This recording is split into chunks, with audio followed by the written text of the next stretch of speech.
Chris. And we're Technomadia. And this is Kiki. She's the one who actually rules everything here. That she does everything for us. No, she does nothing for us. She does everything. We do everything for her. That's true. Yes. Anyway, this is our monthly travelogue for February 2015. We had a great time producing the January one, and we had so many great comments on it. We decided we're going to keep doing this because this is a fun way to share about the month. And we'd actually picked a really beautiful location to film this month with a big beautiful lake behind us, and our bus parked in one of the most scenic spots we've been with water around us in a long time. But today happens to be 30-mile-an-hour winds, so we're inside the bus, and hopefully the wind noise isn't too bad over the top of our heads. So yeah, we're inside the bus. We decided to mix it up, at least do it in the front of the bus so it doesn't look the same as our video chats. But anyway, welcome to our home on wheels, of course. We are currently parked in Arizona City. But we started our month off near the Cibola Wildlife Refuge. That's where we left off with the last travelogue. Yes, we do.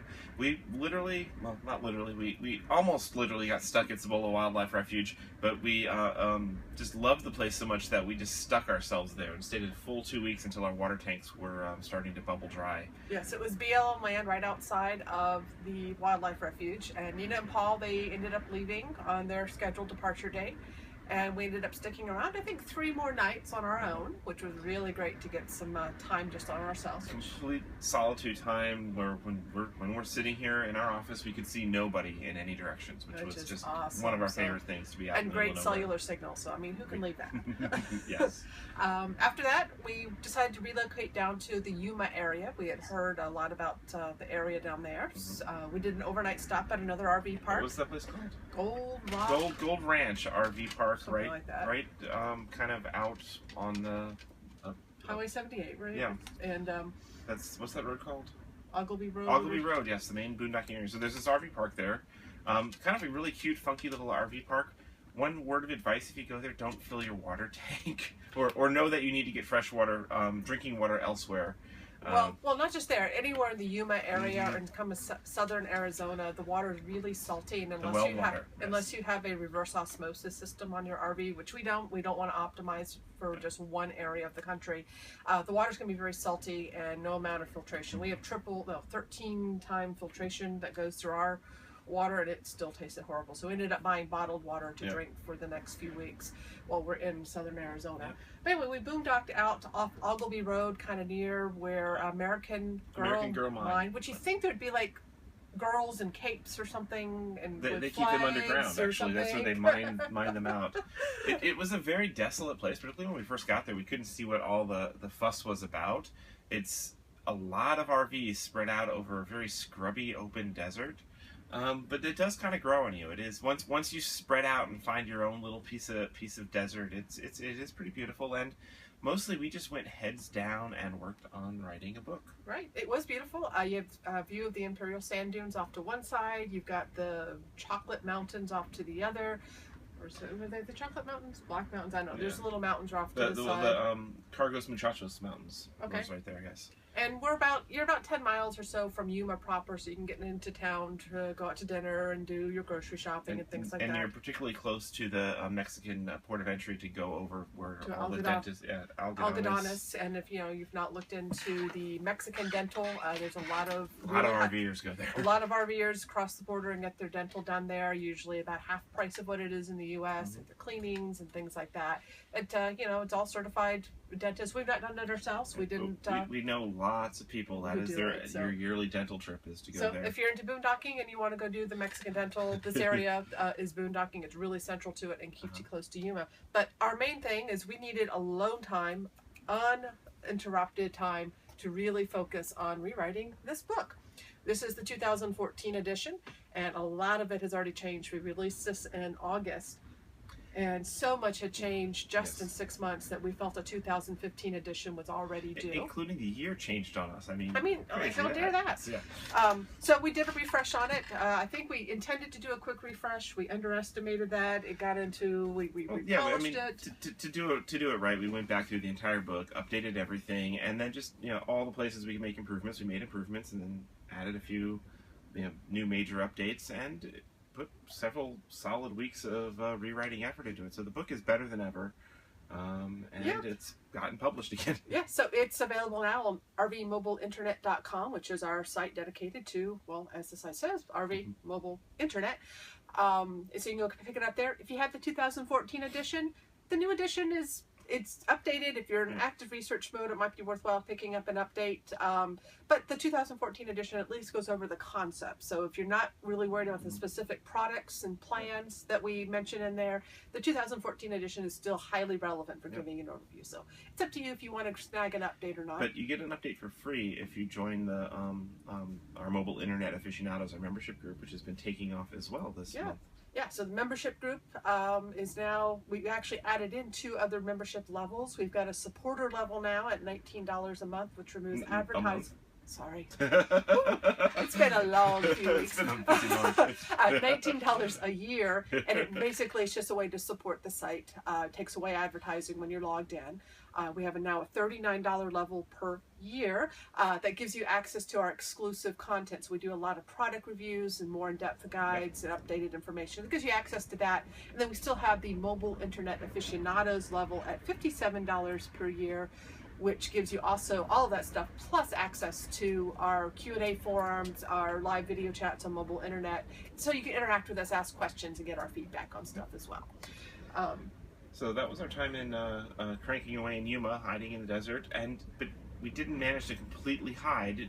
What are the odds that our neighbors, literal neighbors who parked next to us completely at random. Okay, next to us meaning they were a quarter mile away. A quarter mile away. That's the good thing about camping in the desert. But literally, the next rig over, a quarter mile away, was Julie and Mark of RVLove.com. So they're mobile internet aficionado members, and we've gotten to know them there and help and advise them to get on the road and set up their mobile internet arsenal and setup so they can work remotely on the road. And they pull in. They also tow a Mini Cooper like we do. So we see a Mini Cooper pull in. And I had to go check their website to verify before we go up to This is actually kind of the opposite experience, because normally people recognize us and come up to us, and here we're like walking by and we're like, we think we know who these people are, and went up to them and said hi, and they're like, hi. So it was great. We spent a couple days with them, parked as neighbors far apart, and enjoyed a couple happy hours and hanging out with them, which was really great. Very sweet people if you get an opportunity to meet them on the road. They're doing some great writing on their website too. Yeah, their website's great. They're doing some great content there as well. They're new to the road, so they get a lot of that new energy, which is fantastic. Some good videos too, right? So yeah, they're doing a lot of video work as well. They're here on YouTube as well. But we did get a lot of work done on the book.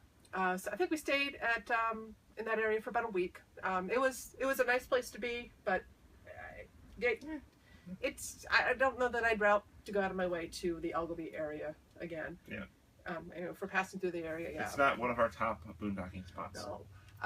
So at this time, we were in touch with our friends Carrie and Tim, who we had boondocked with out at Borrego Springs at the beginning of the year, and we had also met up with Carrie several times late last year. And also in touch with our friends Forrest and Mary, who we've been hopscotch caravanning with for almost a year now, more than a year. And we kind of decided Carrie and Tim were in Ajo, and we said, well, we'll just go there. You got room for us? We'll go. We didn't even research what was there. They said it was beautiful, and we're like, beautiful, sounds good. Is there good space? Okay, we're coming. So Forrest and Mary met us there too. And we ended up just... Ajo is amazing. We fell in love with Ajo. We had a blog post up about it. It's just we were off Darby Well. In particular, we got there after dark. We had a long driving day. It was a 180-mile drive or something. Yeah, it was a long driving day. And we also had stopped at Starlight Solar in Yuma, which is a really great place to go for solar work. And lithium batteries. And lithium batteries. Yeah, we went and you got to see the lithium stuff they're doing and meet them in person, because we've been online connections with Larry at Starlight for years. So finally got to meet him in person, said hi. Then we continued on to Ajo, got there after dark.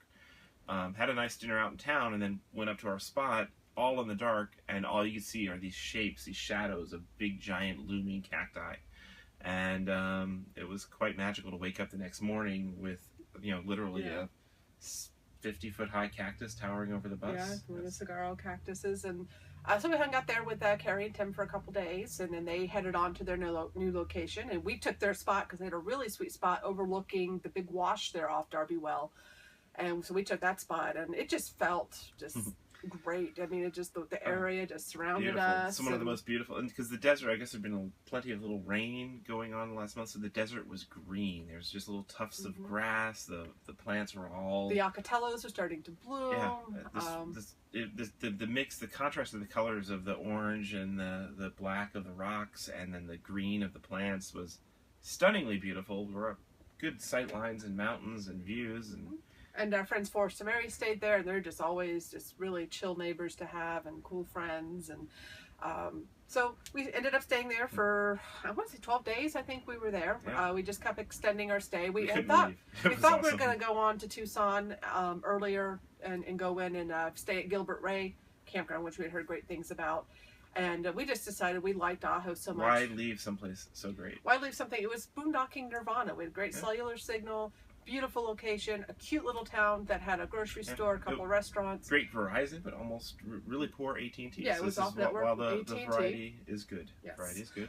We did end up taking some exploration time with Forrest and Mary. We went down to the Oregon cactus, pipe cactus. Or the Oregon Pipe National Monument. Down there and explored around there.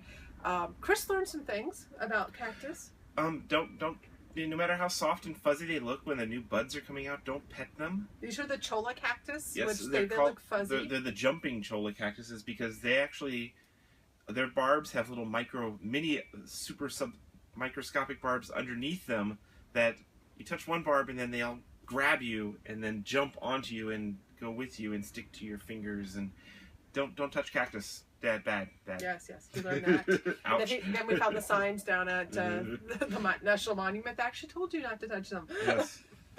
That's how they grow. That's how they spread. Yes, they attach themselves to you. Yes, so we had a great time there in Ajo.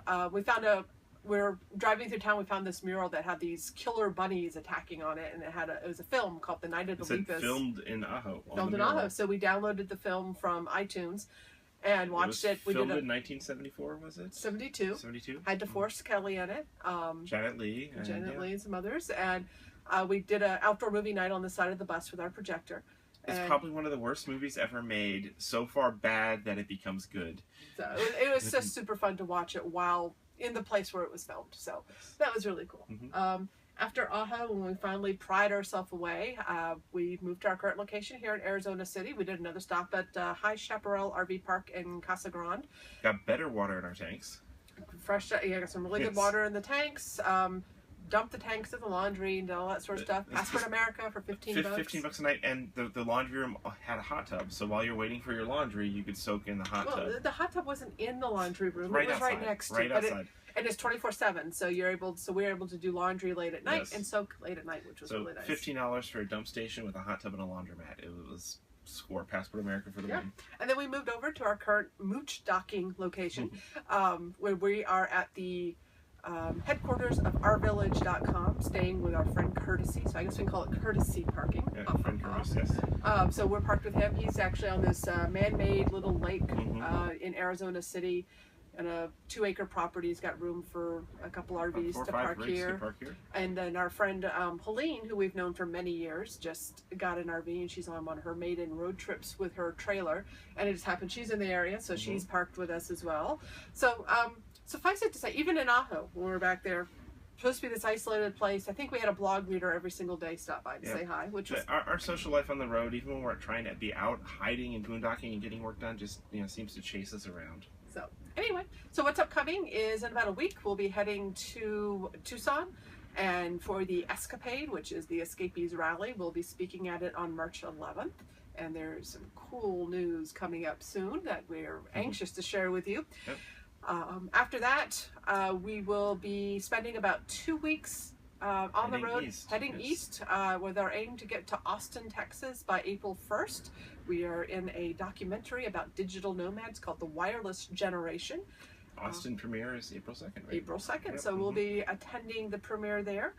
So we'll spend about 2 weeks getting from Tucson to Austin, hopefully finding some solitude to recover after, because attending a big rally will be very draining for us. Yes, and we've been doing a ton of work, ton of writing, creating lots of stuff, so getting past all this would be really nice. Yes, we're looking forward to it all, but we're also we're ready to take a breather. We always seem to say that, though, don't we? We're gonna do it. We're gonna do it. So that's what's up with us. That's February. That's February. That's March ahead is Escapade and getting to Austin. And we'll catch up with you guys at the end of March and let you know how that all went. Until then, happy travels. Be good wherever you are if you're not traveling. And take care. Thank you. Bye-bye.